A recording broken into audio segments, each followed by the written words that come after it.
अस्सलाम वालेकुम dear students, welcome to wisdom Mathsist. तो हम एक्सरसाइज नंबर 3.1 कर रहे थे, जिसमें हमने वेन डायग्राम्स को बनाने का तरीका सीखा था और उसको शेड करने का। यूनियन और इंटरसेक्शन को डिफरेंट तरह से हमने किस तरह से शेड किया था वो हमने क्वेश्चन नंबर 1 में और क्वेश्चन नंबर 2 में अच्छे से प्रैक्टिस किया। अब आज हमने करना है क्वेश्चन नंबर 3। उसमें क्या है, उसमें हमारे पास एक लॉ है, associative law of union and intersection. तो आज हमने एसोसिएटिव लॉ जो है वो वेन डायग्राम्स के ज़रिए शो करना है कि सेट्स के अंदर किस तरह से एसोसिएटिव लॉ होल्ड करता है बाय यूजिंग वेन डायग्राम्स।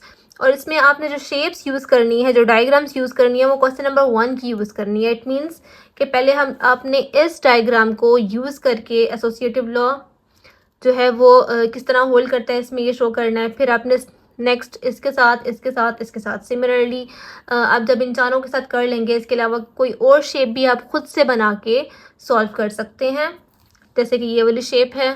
तो डिफरेंट शेप्स के साथ जब आप प्रैक्टिस करेंगे तो आपके कॉन्सेप्ट जो है वो बहुत स्ट्रॉन्ग होंगे। Okay, let's start.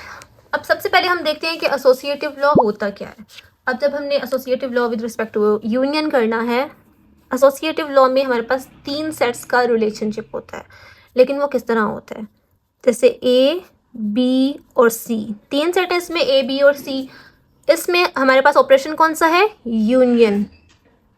यूनियन का ऑपरेशन है, दोनों साइड्स पे हम सेम लिख लेते हैं, ए यूनियन बी यूनियन सी।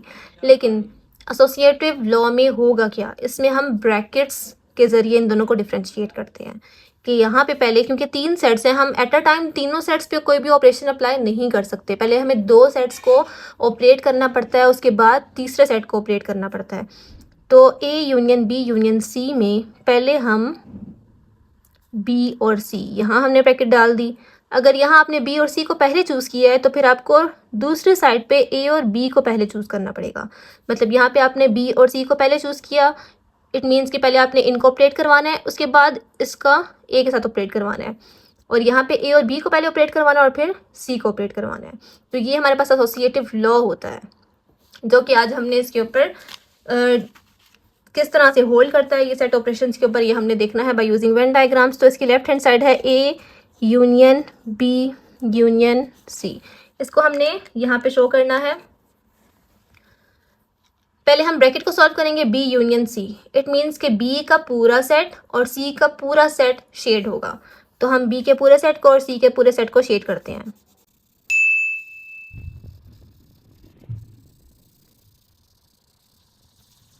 तो यहाँ हमने बी के पूरे सेट को शेड किया, सी के पूरे सेट को शेड किया। अब हमने इसका यूनियन लेना है ए के साथ। इट मीन्स जब हमने ए का यूनियन लेना है इस ब्रैकेट के साथ, तो ब्रैकेट भी हाईलाइट होगी और ए भी हाईलाइट होगा, क्योंकि यूनियन में तो जिन भी 2 चीज़ों का यूनियन ले वो पूरा का पूरा हाईलाइट होता है, पूरा का पूरा शेड होता है। जैसे हमने बी और सी को शेड किया था, तो यहाँ पे हमारे पास जो बी और सी की शेडिंग आई थी, सिंपल शेडिंग, वो हमारे पास थी बी यूनियन सी के इक्वल। अब नेक्स्ट में हमने देखना है इस ए के साथ।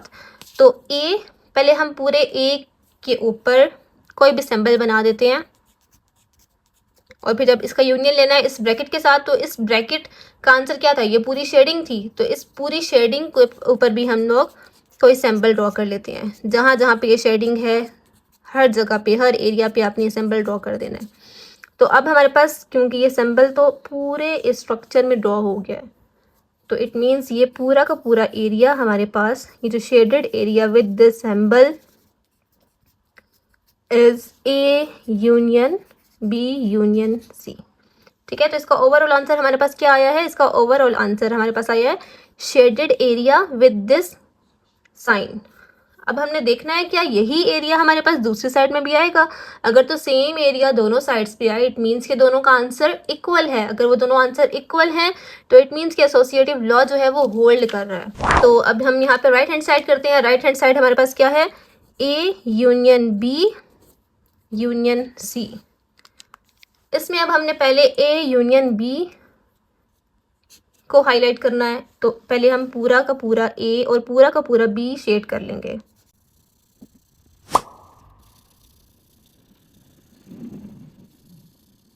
तो हमने ए और बी को शेड कर लिया। ये जो शेडेड एरिया हमारे पास आया है, ये जो पूरा शेडेड एरिया आया है, ये हमारे पास है ए यूनियन बी के इक्वल। अब हमने इस पूरी ब्रैकेट का यूनियन लेना है सी के साथ। इट मीन्स ये पूरी ब्रैकेट की ये पूरा हाईलाइटेड एरिया प्लस सी हमारे पास जो है वो हाईलाइट हो जाएगा। अब यहाँ पे हम सैम्पल से पहले सी को कर लेते हैं। पूरा सी, जो पूरा सी है, इस पूरे सी के एरिया में हमने ये सैम्पल डाल दिया। इसका मतलब कि ये पूरा हाईलाइट हो गया। पूरा सी हमने हाईलाइट कर दिया। अब हमने वो एरिया भी हाईलाइट करना है जो इस ब्रैकेट का था। तो इस ब्रैकेट का क्या एरिया था? ये शेडेड एरिया था। ये तो ऑलरेडी सी के अंदर ही हाईलाइट हो गया, तो हमारे पास ये भी हाईलाइट हो जाएगा। तो अब इसमें देखें, इसमें हमारे पास ये पूरी फिगर इस साइन के साथ, इस एडिशन साइन के साथ हाईलाइट हो चुकी है। इट मीन्स इसमें कुछ पोर्शन इस तरह का आ रहा है जिसमें ये शेड भी है और इस साइन के साथ हाईलाइटेड भी है, और कुछ एरिया इस तरह का आ रहा है जो है तो एम्प्टी लेकिन उसके ऊपर ये सैम्पल्स हैं। तो ये पूरा का पूरा रीजन मिला के हमारे पास A union B union C बनाता है। तो अगर हम देखें एंड पर, तो इसमें क्या था? इसमें पूरा shaded area plus this sign, पूरा शेडेड एरिया और ये साइन। आप सिर्फ एंड वाला जो सैम्पल है उसको देखें कि ये सैम्पल जो है ये इस पूरे रीजन में फैला हुआ है। इसका मतलब ये पूरा रीजन हाईलाइट हुआ हुआ है क्योंकि सैम्पल को हमने एंड पे अप्लाई किया। यहाँ भी सैम्पल को हमने एंड पे अप्लाई किया और वो भी इस पूरे रीजन पे फैला हुआ है, इस पूरे रीजन पे आ रहा है। इट मीन्स कि इन दोनों का जो एरिया हाईलाइट हुआ है वो बिल्कुल सेम है। So associative law of union holds.